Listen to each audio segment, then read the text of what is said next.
There's always a miracle when one said, I decided to love.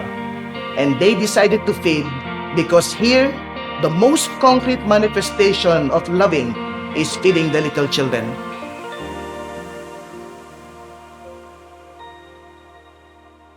To feed is to love, and to love is to feed. This is actually my 5 years in Caloocan City. The Society of Jesus assigned me here 5 years ago to help the community or the poor community in their own struggle against extrajudicial killings. It was actually a difficult battle against the extrajudicial killings here. But after that, another battle came because here comes the pandemic. And it was in that pandemic for the past 3 years that we realized that the people here are so hungry. There's nothing to eat, especially the little children. There are 18 mission stations here in the diocese of Navotas, Malabon, and Caloocan.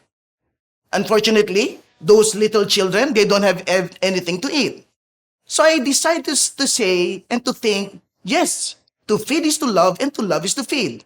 How can I reach these people?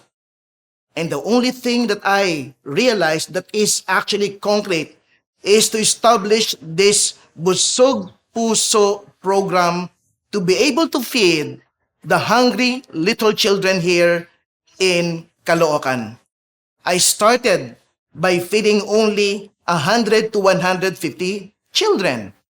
But more and more children are coming, and we realize that even the children in Caloocan, Navotas, and Malabon are hungry. Slowly, our own small program, our own 5 loaves of bread becomes a miracle. Suddenly, we realize that from one mission station feeding only 150 children, it becomes feeding 8,000 children at the moment. I guess this is what we call the miracle of our own 5 loaves of bread and 2 fish. Because there are many supporters who decided to say, we want to help because we want to love. And they do it by feeding. I remember, my friends, one of our benefactors came and said, Father Willie, how many children are you really feeding? And how many children who are actually hungry here? And I said, we are just feeding 8,000 children. Father, in reality, we realize that there are more than 50,000 children who are actually hungry. And we are just feeding only 8,000 children. And the benefactor said, Father, this is a failed program. We are not feeding everything. And I said, that's why our title is not Busog Chan. Because we realize that we cannot feed everyone.